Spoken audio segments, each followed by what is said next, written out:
마음을 시원하게 은혜로 적시시는 말씀에 복보수. 안녕하세요. 말씀의 복보수의 김대광 목사입니다. 그리스도 예수 안에서 한 주간 평안하셨습니까? 네, 하나님의 은혜는요, 모든 자들에게 동등하지만 믿음의 시각으로 보는 자들에게 그 은혜가 더할 것이지만 믿음으로 보지 아니하고요, 여전히 인간적인 때론 우리의 입장에서 바라보면 은혜가 아니라 때론 고통스럽고 때론 시험이라고 여겨질 수밖에 없을 텐데요. 우리가 바라보는 안목이 믿음의 시각으로 바라볼 수 있는 은혜가 있었으면 좋겠습니다. 네, 오늘은요, 어떤 우화에 대한 이야기를 하나 소개할까 하는데요. 어떤 우화의 수도사가 산에서 조용히 도만 닦다가요, 세상 구경을 하러 내려와서 사람들이 떠들썩하게 사는 것을 보면서 이 수도사는요, 세상 사는 재미가 좋다고 느꼈습니다. 그러나 곧 이것이 사단의 시험임을 상기했고요. 이에 수도사는요, 사단을 향해서 어찌 자신을 시험하느냐고 마귀에게 물었습니다. 이에 마귀는요, 그럼 너는 왜 나의 영토에 들어와서 그러느냐고 반문했다라고 합니다. 우리가 사단의 시험이라고 하는 그 템테이션, 그 시험 속에서요, 이 우화의 이야기처럼 생각을 조금 달리해 보면 어떨까요? 사단의 시험이기에 앞서서 사단의 영역을 탐내고 욕심부리고 있지 않는지 우리는 한 번쯤 돌아봄이 마땅할 줄 믿습니다. 오늘 은혜 나눌 말씀은요, 마태복음서 21장 18절에서 22절에 있는 말씀을 통하여 은혜를 나눠보고자 하는데요. 먼저 본문의 말씀을 제가 봉독하고자 합니다. 이른 아침에 성으로 들어오실 때에 시장하신지라 길가에서 한 무화과 나무를 보시고 그리로 가사 잎사귀 밖에 아무것도 찾지 못하시고 나무에게 이르시되 이제부터 영원토록 내가 열매를 맺지 못하리라 하시니 무화과 나무가 곧 마른지라. 제자들이 보고 이상히 여겨 이르되 무화과 나무가 어찌하여 곧 말랐나이까. 예수께서 대답하여 이르시되 내가 진실로 너에게 이르노니 만일 너희가 믿음이 있고 의심하지 아니하면 이 무화과 나무에게 된 이런 일만 할 뿐 아니라 이 산더러 들려 바다에 던져지라 하여도 될 것이요 너희가 기도할 때 무엇이든지 믿고 구하는 것은 다 받으리라 하시니라. 아멘. 네, 오늘 본문 마태복음서 21장 18절에서부터 22절에 있는 말씀은요, 무화과 나무에 대한 저주에 대한 사건을 소개하고 있는 것이 오늘 본문의 말씀인데요. 오늘 본문 무화과 나무에 대한 저주 사건은요, 마가복음서 11장 12절에서 14절에는요, 무화과 나무에 대한 저주는 성전 숙정보다 앞선 월요일에 있었고요. 마가복음서 11장 20절에서부터 25절에 있는 말씀을 토대로 보면 그것의 발견은요, 다음날 그 아침에 있었는데요. 오늘 본문에서 마태는요, 이를 종합해서 기록하고 있습니다. 네, 한편 예수님께서는요, 열매 없는 무화과 나무를 저주하신 것은요, 하나의 상징적 행위셨죠. 겉만 화려하게 꾸민 유대 종교의 외식주의에 대한 실상을 질책하시기 위한 것이었는데요. 결국 본문의 사건에서 우리는 믿음과 행함이 일치되는 성도의 삶에 관한 교훈을 발견할 수 있습니다. 네, 오늘 본문을 좀 자세히 보면 다음과 같죠. 예수님께서 베다니에 가서 유하시다가요, 이른 아침에 성으로 돌아오실 때 시장하셨습니다. 그리고 19절에 보니까 길가에서 한 무화과 나무를 보시고 그리로 가사 잎사귀 밖에 아무것도 찾지 못하시고 나무에게 이르시되 이제부터 영원토록 내가 열매를 맺지 못하리라 하시니 무화과 나무가 곧 마른지라 라고 성경은 말해주고 있는데요.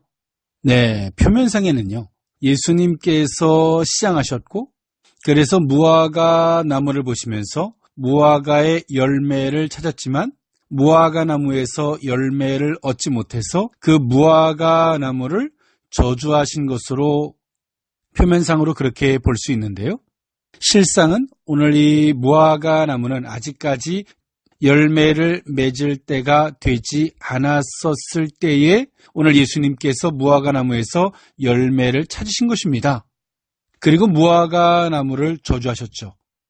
어찌 보면 앞과 뒤가 맞지 아니한 예수님의 행동을 볼 수 있는데요.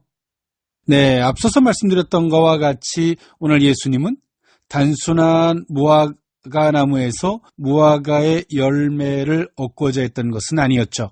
그렇게 따진다면 아직까지 무화과 나무의 열매를 맺을 때가 되지 않은 것을 예수님은 너무나 잘 아셨기 때문입니다. 그리고 예수님께서 시장하신 것도 육체적 시장하셨다라고 하기보다는 예수님께서는 영적으로 유대인들에 대한 기대, 그리고 그것에 대한 충족되지 못함 속에서의 시장함을 느끼신 것이죠.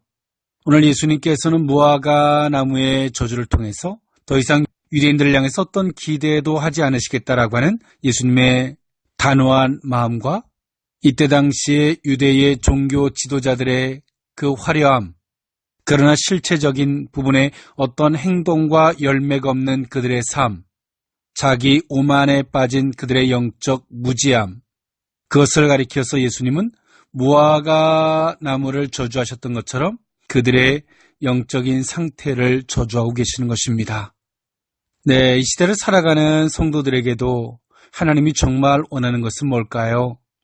아무리 말씀에 대한 지식이 넘치고 신학적 교리로 말미암아 철저한 무장을 하고 있고 어떠한 논쟁을 벌여도 결코 지지 아니할 만한 지식의 풍요로움을 누리고 있을지는 몰라도 그 말씀에 대한 행동, 그 말씀에 대한 준행이 없다면 오늘 예수님께서 아직까지 때가 이르지 아니한 무화과 나무에서 열매를 찾고 그 열매가 없을 때 그 무화과 나무를 저주하셨던 것과 같이 오늘 이 시대를 살아가는 크리스찬들에게도 동일하지 않을까 싶습니다.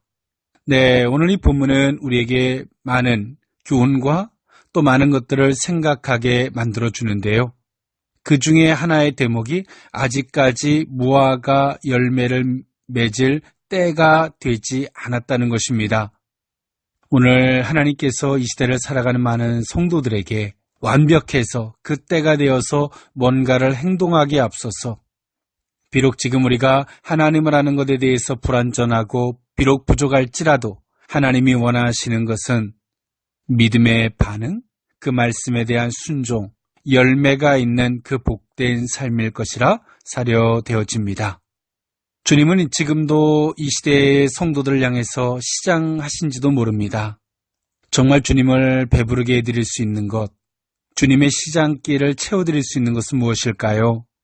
주님의 뜻 앞에 기꺼이 마음에 무릎을 꿇을 수 있는 자세, 그리고 비록 버겁고 힘들고 어려울지라도 그 말씀에 아멘하고 순종하는 자세, 하나님의 마음을 헤아려 행동할 수 있는 모습들, 이것이 정말 주님께서 이 시대를 살아가는 성도들에게 그때도 마찬가지였겠지만요, 원하는 모습이 아닐까 싶습니다. 네, 예수님께서 성으로 돌아오실 때에 이렇게 무화과 나무를 저주하셨는데요. 오늘 이 무화과 나무에 대한 저주를 제자들이 함께하면서 들었을 때에 이것은 유대인들을 향한 상징적인 것, 이때 당시에 종교 지도자들을 우회적으로 책망하신 것으로만 제자들은 받아들였습니다. 그런데 예수님의 말씀 앞에 무화과 나무가 말랐고요. 제자들은 20절에 보니까요. 제자들이 보고 이상히 여겨 이르되 무화과 나무가 어찌하여 말랐나이까? 라고 예수님께 묻게 됩니다. 여기서 이상히 여겼다는 것은요. 이것은 신기하고도 놀랍기도 한 것으로 의미되어지는데요. 오늘 예수님의 제자들은 예수님이 성으로 들어오시면서 하셨던 이 말씀을 상징적인 것으로나 우회적으로 교훈하시는 것으로만 생각을 했는데요. 그 예수님의 말씀대로 실질적으로 무화과 나무가 마른 것을 보며 오늘 이들은 놀라고 있는 것입니다. 네, 이러한 모습들은 이 시대를 살아가는 성도들에게도 때론 제 자신에게도 종종 일어나는 일들인데요. 주님께서 어떤 말씀을 하실 때 상징적으로 말씀을 하시는 경우들이 종종 있는데요. 주님의 말씀을 때로는 상징적이고 의미적이고 교훈적으로만 잘못 받아들여서 어떤 행동으로 그것을 실질적으로 받아들이지 못함 속에서 열매가 없는, 반응이 없는 그러한 삶을 살 때가 있는데요. 오늘 예수님의 제자들조차도 그랬죠. 예수님의 말씀을 그런 시각으로 받아들였기 때문에 오늘 이들은 이상히 여기고 놀라워하고 있는 것입니다. 그리고 도리어 반문하고 있지요. 무화과 나무가 어찌하여 곧 말랐나이까? 라고 반문하고 있습니다. 네, 예수님은 이러한 제자들에 대한 의문의 답변을 당신이 그렇게 말씀하신 부분에 대한 해석을 해주려고 하지 않으시고요. 이미 그것은 제자들이 그 속에서 이미 알고 있었기 때문이겠죠. 예수님은 제자들의 입장에서 제자들이 실질적인 믿음을 기준으로 바라보지 못하고 있는 그 부분을 깨닫게 해주셨는데요. 21절에 예수께서 대답하여 이르시되 내가 진실로 너에게 이르노니 만일 너희가 믿음이 있고 의심하지 아니하면 이 무화과 나무에게 된 이런 일만 할 뿐 아니라 이 산더러 들려 바다에 던져지라 하여도 될 것이요 라고 말씀하셨습니다. 네, 오늘 이 제자들은 예수님이 무화과 나무에 대해서 저주를 하실 때 제자들이 예수님의 이 말씀을 실질적으로 받아들이기에는 한계성이 있었거든요. 그것은 아직까지 무화과가 열매를 맺을 때가 되지 않았기 때문에 예수님의 저주가 무화과 나무 자체에 있지 않았다라고 오늘 제자들은 받아들였습니다. 그렇기 때문에 무화과 나무에 대한 실질적으로 마르게 된 이 사건은 제자들에게는 실로 충격일 수밖에 없었죠. 여기서 예수님은 제자들에게 하시고 싶은 말씀이 있습니다. 주님이 하시는 말씀을 믿음으로 받아들이면 믿는 자들에게는 역사가 될 수 있다는 사실이죠. 기적이 될 수 있다는 사실입니다. 예수님은요, 하나님의 아들이시고요. 예수님은 신이시죠. 만물을 창조하신 분이시고요. 오늘 예수님은 그 권위로 무화과 나무를 저주하셨기에 무화과는 창조물 중에 하나인 그 무화과는 그 즉시 마를 수밖에 없었던 것입니다. 그런 것처럼 우리도 무화과 나무와 같이 피조물 중에 하나인데요. 그렇지만 또 일반 피조물과 다른 것은 우리는 인격체가 있다는 사실이죠. 그런데요, 그 말씀을 믿음으로 받아들이면 무화과 나무가 저주를 받았던 것처럼 우리가 그 말씀을 믿음으로 받아들이면 그 역사 또한도 그 기적과 능력으로도 나타난다는 사실입니다. 오늘 예수님은 그 말씀을 하고 계시는 거예요. 예수님의 말씀을 오늘 제자들은 믿음으로 받기보다는 이해하려고 들었고, 그리고 자기 안에서 어떤 것들을 해석하려고 했던 그 오류들은 그들 속에서 능력과 하나님의 권능으로 나타나기보다는 그들이 혼란스럽고 고민스럽고 그리고 받아들일 수 없는 괴로움이 될 수밖에 없었다는 사실입니다. 우리가 주님의 말씀을 받아들여야 하는 자세, 이해의 영역이 아닌 줄 믿습니다. 믿음의 영역인 줄 믿습니다. 그리고 그 말씀을 어떻게 해석하려고 하는 인위적인 방법보다는 그 말씀을 순전한 마음으로 받아들였을 때 성령께서 조명해 주시는 은혜가 있어야 되는 줄 믿습니다. 인위적인 해석 속에 인간의 모습만 남지만 성령께서 조명해 주셨을 때는 그 은혜와 기적이 함께하게 될 줄 믿습니다. 네, 그래서 예수님 말씀하시죠. 믿음이 있고 의심하지 아니하면 이라는 단서를 다루신 겁니다. 그리고 이 무화과 나무에게 된 이런 일만 할 뿐 아니라 이 산더러 들려 바다에 던져지라 하여도 될 것이다 라고 말씀하셨습니다. 주님의 말씀을 믿음 안에서 받아들여야 되고요. 그 믿음 안에서 구하는 것에는 이 놀라운 역사가 있게 된다는 사실이죠. 즉 예수님과 제자들 사이에는 필요한 것이 있었는데요. 그것은 믿음이라는 것이었습니다. 그리고 믿음의 대상이 예수님이라는 사실을 분명히 하고 계시죠. 그러면서 예수님은 그 모든 말씀을 이렇게 정의해 주십니다. 22절에 너희가 기도할 때에 무엇이든지 믿고 구하는 것은 다 받으리라 하시니라 라고 말씀하고 계십니다. 우리가 기도하는 거, 구하는 거 중요합니다. 그런데 더 중요한 게 있습니다. 믿음으로 믿고 구하는 것은, 즉 다시 말해서 우리가 기도하고 구하는 것보다 더 중요한 전제적인 것이 필요한데요. 그것이 뭡니까? 믿음이라는 사실이죠. 죄로 말미암아 타락한 인간은요, 주님의 말씀을 더 이상 이해하고 깨닫기에는 너무나 크나큰 죄악된 모습일 수밖에 없습니다. 그러기에 오늘 우리는 믿음의 시각으로 주님을 바라본다면 그 말씀이 우리에게 믿음으로 수납될 것이고요. 그 믿음의 역사는 성령께서 친히 조명하시고 깨닫게 해주시는 그 놀라운 역사가 있다는 사실이죠. 그리고 우리가 기도하고 구하는 것 이전에 우리에게 정말 믿음이 있다면 그 믿음 안에서 기도하고 믿음 안에서 구하는 것에는 주님은 말씀하십니다. 다 받으리라 라고 말씀하십니다. 우리가 믿음으로 행한 모든 것들은 하나님이 책임져 주시는 줄 믿습니다. 그러나 우리가 믿음으로 행하지 아니하고 행동하는 모든 모습들은 우리 인간의 책임의 영역일 수밖에 없겠죠. 하나님을 믿기보다는 또 세상의 논리나 어떤 지식의 논리를 믿고 행한다면 그 자체가 우리에게 도리어 무거운 짐이 될지도 모릅니다. 그러나 성도라면 믿음의 시각으로 주님을 바라보고 믿음의 시각으로 기도하고 믿음의 시각으로 구한다면 그것은 하나님의 영역일 것이고요. 그 안에서 하나님을 만나는 귀한 역사가 있게 될 텐데요. 기도한 자는 알죠. 이것이 하나님이 우리에게 허락해 주신 것을. 기도한 자, 또 믿고 구한 자는 압니다. 이것이 하나님께서 내게 허락하신 영역이라는 것을 알게 되죠.